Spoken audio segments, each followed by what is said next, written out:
In the words of Vin Diesel in Fast and Furious, nothing is more important than family. Much like the family in that series, these 10 wrestling clans are all completely fictitious. Whilst wrestling has its fair share of famous, genuine families, the Steiners, the Flairs, the Rhodeses, etc., it's also a form of entertainment built on lies. So naturally, there have been more than a few fabricated lineages over the years. We've ranked the following made-up relatives based on how well they work together, but also how influential each member was on their own. Just call me Sister Sledge because today, we are family! I'm Adam Pacitti from Cultaholic Wrestling, and these are the 10 best Kayfabe families in wrestling. Join us!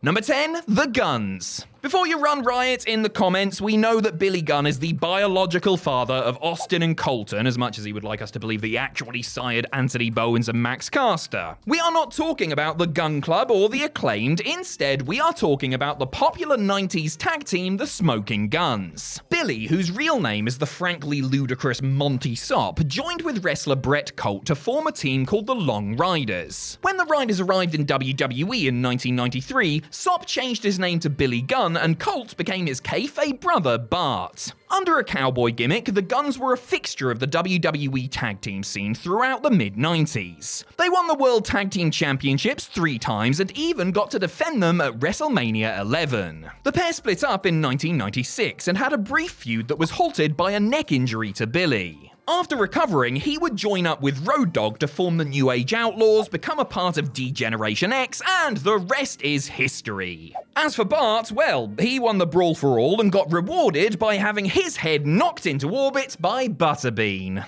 Number 9, Edge and Christian. The man currently known as Christian Cage made his WWE debut in 1998, antagonizing Edge from the crowd during a match with Owen Hart. It was revealed that Christian was Edge's brother, and the pair eventually joined forces under Gangrel as part of the Brood. When they split from the Vampire, E&C would go on a tremendous tag team run. They won the tag strap 7 times, took part in the first 2 TLC matches, and were voted the Wrestling Observer Newsletter's Tag Team of the Year in 2000. Their singles runs also reeked of awesomeness, with both men becoming multiple-time world champions across various different promotions. If WWE hadn't retconned that these two were related when Christian returned to the company in 2009, then this combo would actually be much higher up on the list. So whilst they're just childhood friends these days, they were brothers during their most successful period. Wait a second, if they aren't actually related, then who is Grandma Edna? Just who was Edge on the phone to at SummerSlam 2001? The plot thickens. Number 8, the Hollies. The Holly dynasty was first established in WWE with the arrival of Bob Holly to the company in January of 1994. Let's just gloss over the fact that he was a NASCAR driver named Thurman Sparky Plug, shall we? After becoming Bob and then later Hardcore Holly, he was joined by his kayfabe cousin Crash in 1999. The pair feuded on and off over who was tougher, but actually did team up to beat the Rock and Sock Connection for the tag team titles. I repeat, the Hollies have a win over the Rock and Mick Foley. The Attitude Era was mental. The third piece of the puzzle arrived in the form of Molly Holly in 2000. Yet another cousin, Molly was brought in to neutralize Trish Stratus during her male relative's feud with Test and Albert. They too would eventually fall out over Molly's relationship with a member of another family on this list. Spoilers! This even led to Molly pinning Crash in an intergender match on Raw in 2001. Again, wild times, people. All 3 Hollies won multiple championships throughout their WWE careers and were very entertaining, either on their own or in any combination.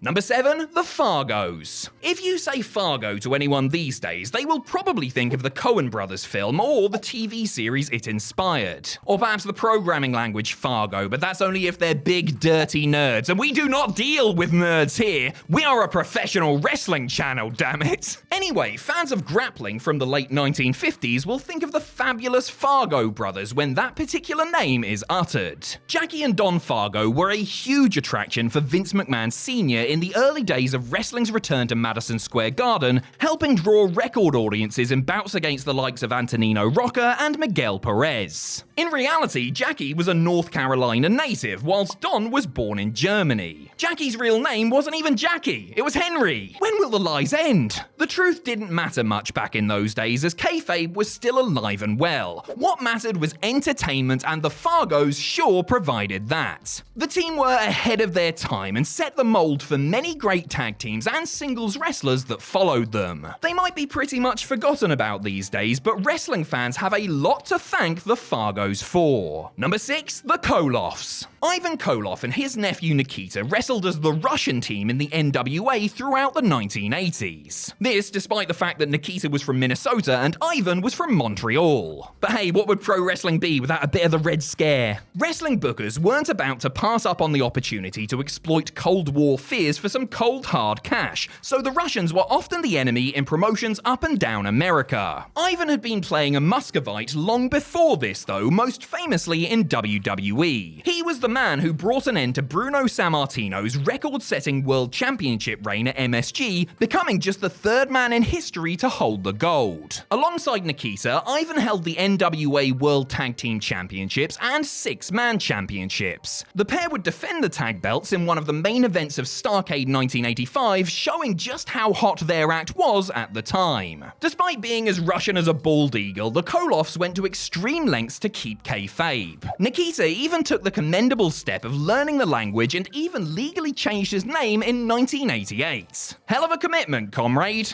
Number 5, the Grahams. Superstar Billy Graham might mostly get in the news these days for saying stupid things online, but there was a time when he was one of the biggest wrestling stars in the world. The man who ended Bruno Sammartino's second reign as WWE champion, Graham's intense promo delivery and handlebar moustache inspired many a wrestler to follow in his footsteps. We won't name names, but let's just say a certain brother owes a lot of his success to the superstar. Although his ring name was meant as a tribute to the famous evangelist Billy Graham, it also allowed him to slot right into the famous Graham family that was a part of championship wrestling from Florida. The Graham clan consisted of fictitious brothers Dr. Jerry Graham, a WWE Hall of Famer, Eddie Graham, a future NWA president, and Crazy Luke Graham, one half of the first ever WWE Tag Team Champs. There were a bunch of other Grahams as well, but those are the ones with Wikipedia pages, and that's the real quiz. So what was Billy's real name before he changed it? Eldridge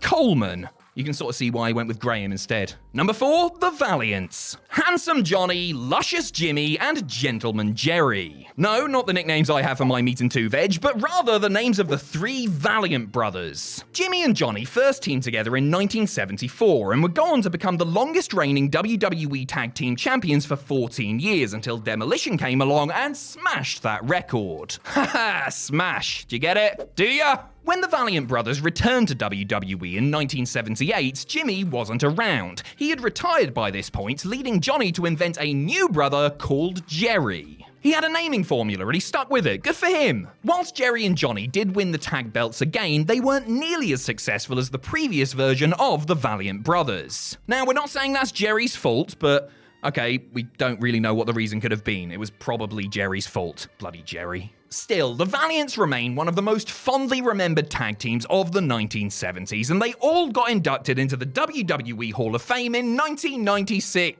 Wait a second. Only Jimmy and Johnny did? They left Jerry out? Number 3, the Andersons. In terms of sheer size, the kayfabe Anderson family has every other clan on this list beat and then some. The genesis of the family can be traced back to Gene Anderson, a wrestler who debuted in 1958 and was the only member of the group actually called Anderson. In 1965, Anderson roped in wrestler Larry Hanemy to be his brother Lars. The two formed the Minnesota Wrecking Crew, still regarded as one of the best tag teams ever. Then came Rock Rogowski, who changed his name to Ole Anderson. Martin Lund soon followed as Arn Anderson, who you might remember as that crazy old bloke who went on a rant about Glocks and AEW. The Anderson family influenced every corner of the wrestling world. In the ring, Arn and Ole formed the first iteration of the Four Horsemen. Behind the scenes, Ole served as head booker for WCW. Over the years, more real and fake Andersons joined the fold. There's Arn's legit son Brock, but also there's current WWE star Carl Anderson. I mean, hell, according to Kayfabe, Ric Flair is part of the family as Arn's cousin. And don't even get me started on CW Anderson.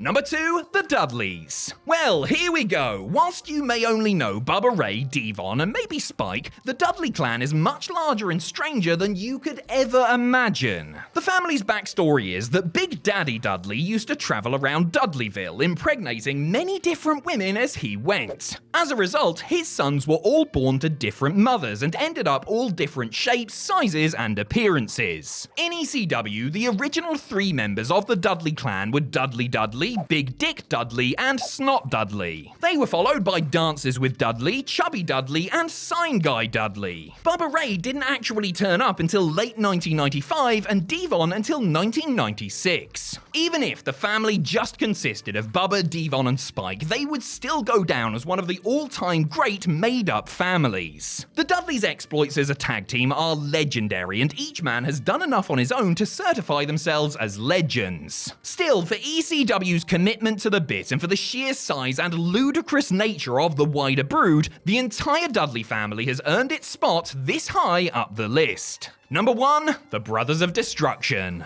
Few wrestlers inspired by other wrestlers have been quite as successful as Kane. The Big Red Machine first turned up in WWE in 1997 to interfere in the first ever Hell in a Cell match. He was there to attack his brother, The Undertaker, who had left him scarred and disfigured after setting fire to his parents' funeral home. Or so we thought, we weren't to know at the time. Over the years, the Hellish brothers have fought many battles as friends and foes. They faced each other twice at WrestleMania, won numerous tag team championships, buried each other alive, set each other on fire, and Kane even once played with Taker's Hot Wheels without telling him. Well, I'm telling Dad, and speaking of Dad, we have to mention Paul Bearer. As Kane's kayfabe father, the Keeper of the Urn also gets a spot on this list. His time as a manager to both men was essential to their respective successes, and he deserves just as much praise as the actual wrestlers for his contributions to this whole saga. For their successes together, on their own, and for giving us the greatest satanic soap opera in all of entertainment, the Brothers of Destruction and Paul Bearer are easily the greatest kayfabe family in all of wrestling.